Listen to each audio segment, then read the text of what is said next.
Good morning, student. In the previous video we studied about properties of regression coefficient.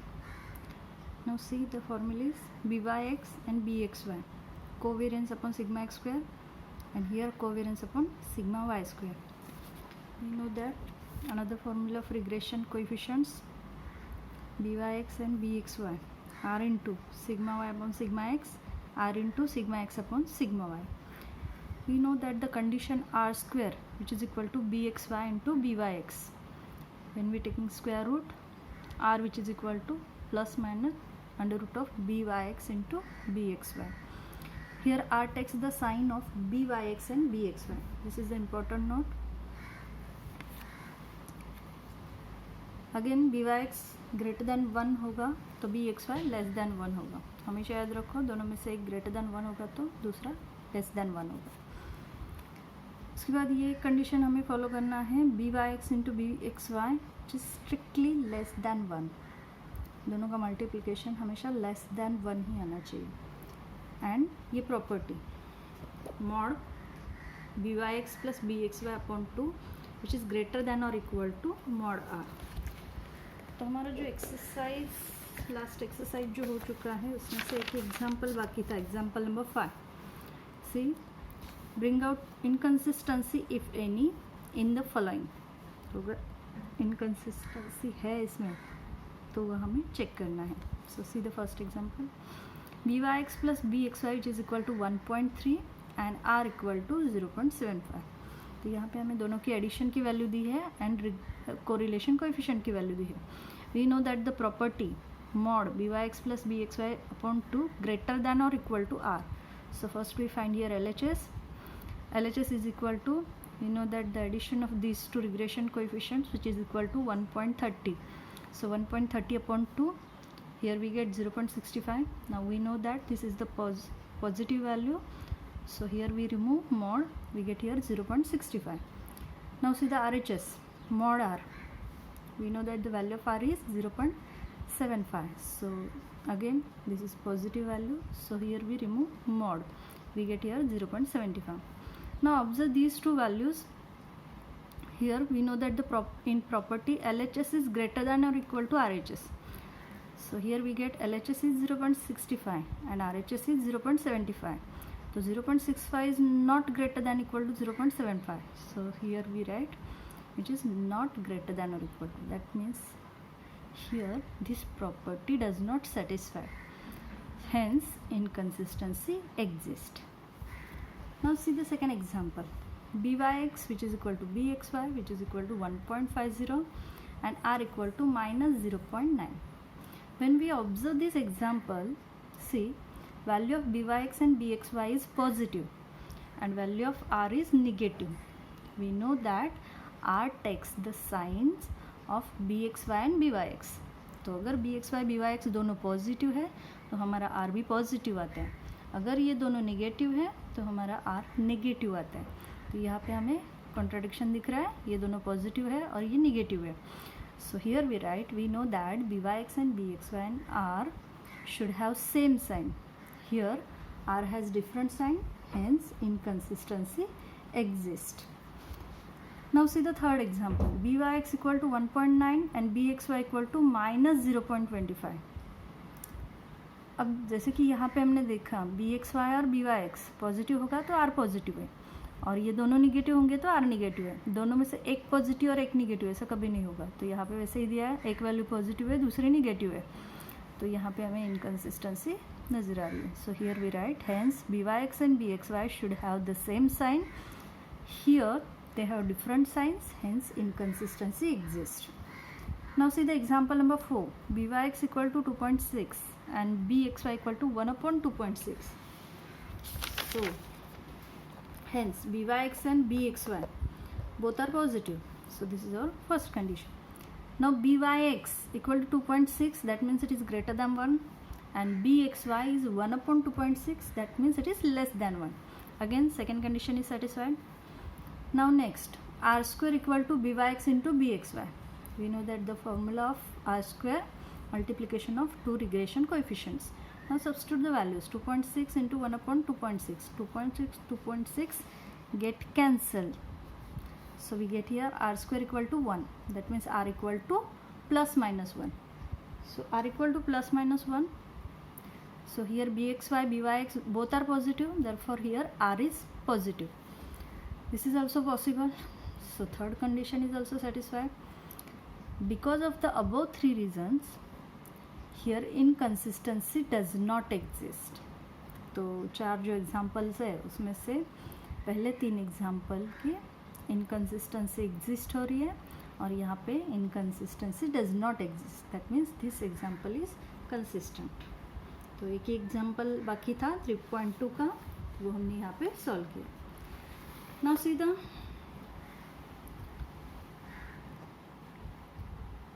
For solving examples in exercise 3.3.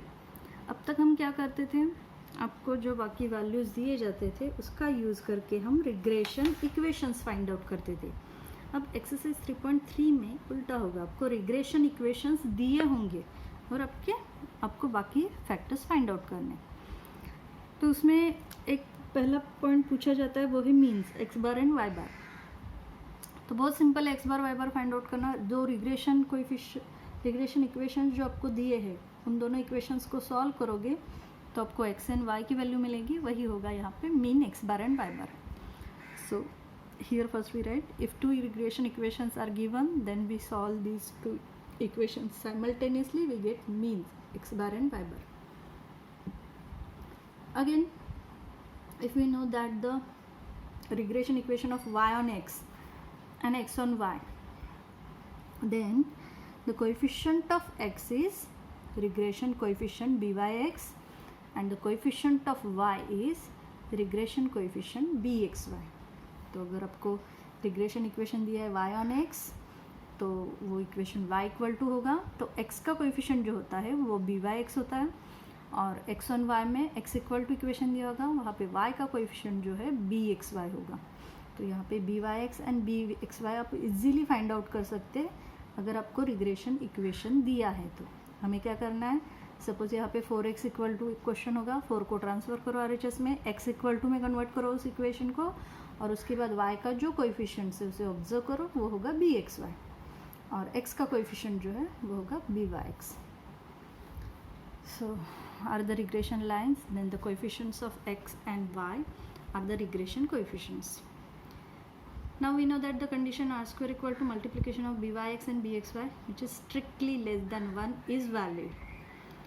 अब जब दो regression equations दिए हैं तो वहाँ पे bxy byx आप इस तरीके से फाइंड आउट कर सकते हो, लेकिन उसमें भी कौन सा इक्वेशन y on x है और कौन सा इक्वेशन x on y है वो आपको वहाँ पे पता नहीं होगा. तो आपको यहाँ पे दो केस सॉल्व करने हैं जिसमें आपको एक बार इसे y on x सपोज करना है और दूसरे केस में उसे x on y सपोज करना है. तो दो byx एंड bxy मिलेंगे तो उनका मल्टीप्लिकेशन करके देखो, जिस मल्टीप्लिकेशन का आंसर लेस देन 1 आता है वो केस वैलिड होगी और दूसरी केस इनवैलिड होगी. ठीक है. Now see the examples in exercise 3.3. First example, from the two regression equations find r, x bar and y bar. So equations are given 4y which is equal to 9x plus 15 and 25x which is equal to 4y plus 70. अब यहाँ पे देखो दो regression equations दिए हैं आपको. तो generally जब यहाँ पे y दिया है तो हम सपोज करते हैं कि ये y on x होगा और यहाँ पे x इक्वल टू दिया है तो यहाँ पे हम सपोज करेंगे कि ये x on y होगा, लेकिन हमें एग्जैक्ट पता नहीं है. ठीक है. तो इसके लिए जब आप रिग्रेशन कोएफिशिएंट्स फाइंड आउट करते हो तब आपको सपोज करना है, वो कोएफिशिएंट्स फाइंड आउट करना है, उनका मल्टीप्लिकेशन करके चेक करना है वो लेस देन 1 है या ग्रेटर देन 1 है. अगर लेस देन 1 आ रहा है मतलब वो करेक्ट है, अगर ग्रेटर देन 1 है तो आपको सेकेंड केस सॉल्व करना है. ठीक है. तो देखेंगे कि कौन सा आता है. सबसे पहले हम मीन फाइंड आउट करेंगे X bar and Y bar. For finding mean X bar and Y bar first we write here given two equations are. So these two equations are, so first we write it in the form of X and Y. So 9x जो RHS में उसे LHS में transfer करो या फिर 4y जो LHS में उसे RHS में ट्रांसफ़र करो. तो आपको इक्वेशन फर्स्ट इक्वेशन मिल गया 9x minus 4y equal to -15।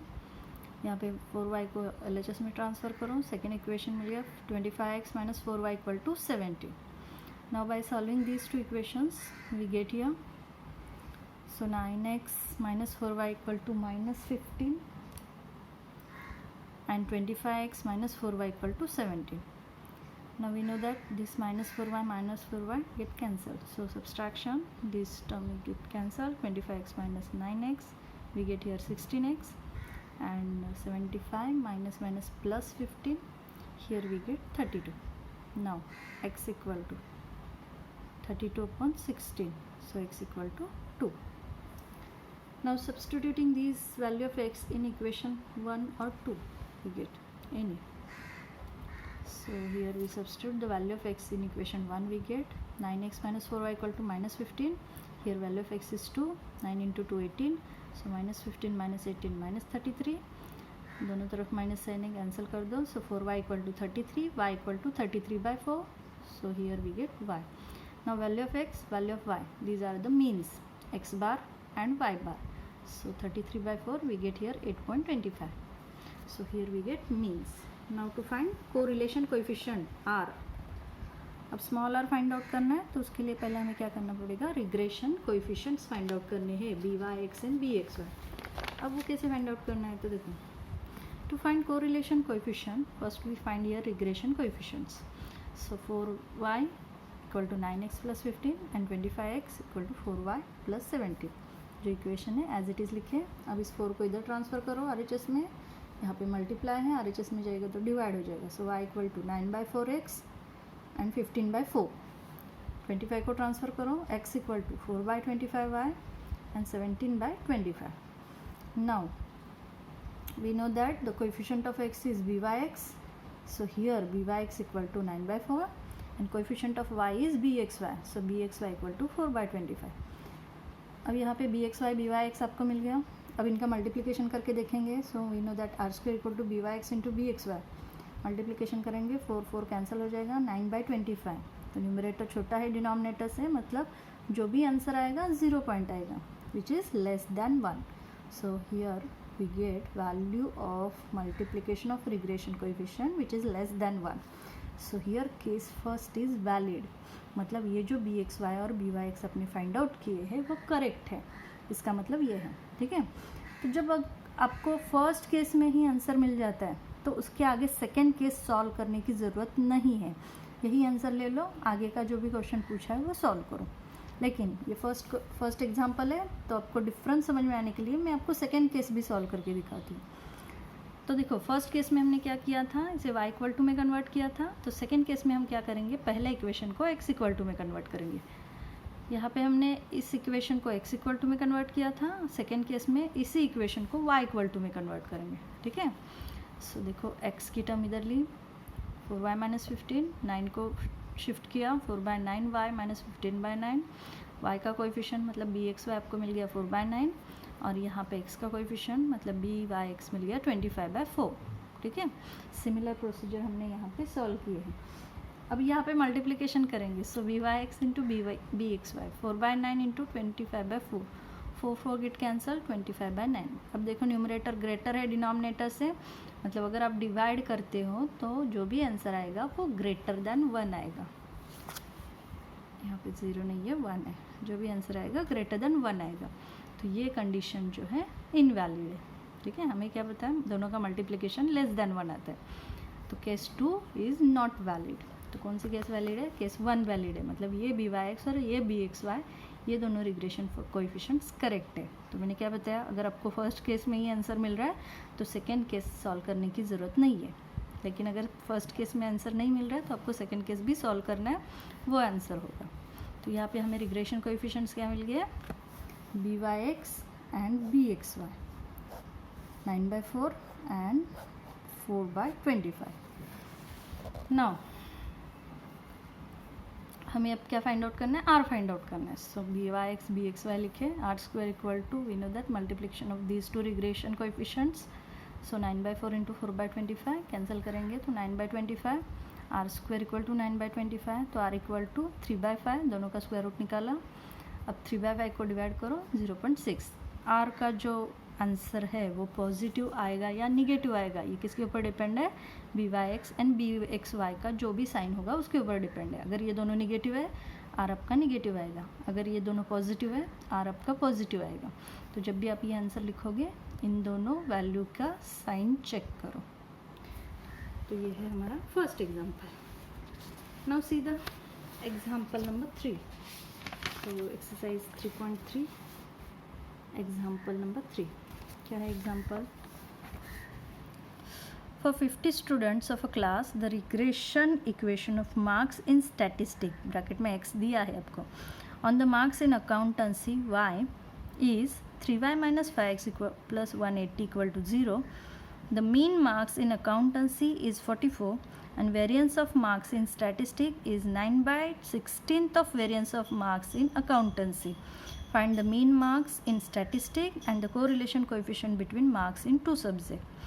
X किसे सपोज करना है, वाई किसे सपोज करना है, ये आपको क्वेश्चन में ही दिया है। तो marks in statistic B X and marks in accountancy B Y, ठीक है। तो सबसे पहले इसे सपोज करो।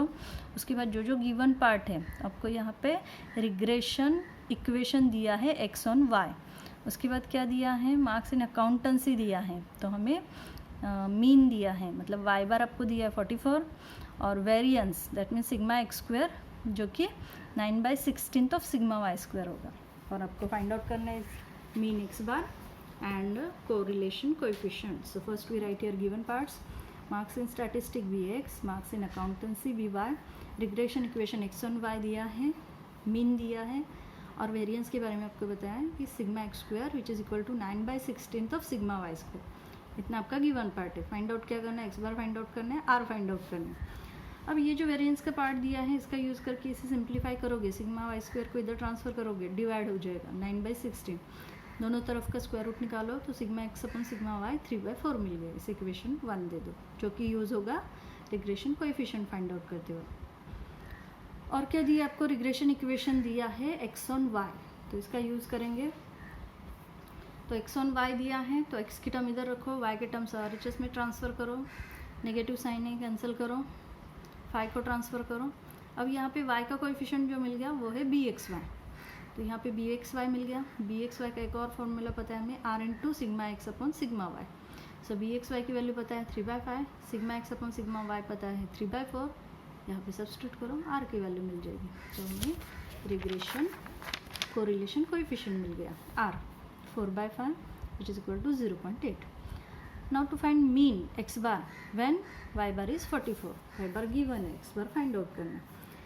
तो mean x bar find out करना है, y bar दिया है, तो जो इक्वेशन आपको पता है उसमें एक y bar की वैल्यू y की वैल्यू सब्स्टिट्यूट करो, आपको x की वैल्यू मिल जाएगी 62.4। तो यहाँ पे mean x bar आपको मिल जाएगा 62.4। तो ऐसे अगर आप केयरफुली एग्जाम्पल रीड करोगे तो इजीली वो क्वेश्चन सॉल्व कर सकते हैं, ठीक है। तो exercise 3.3 half exercise at least solve करना है। Okay, thank you.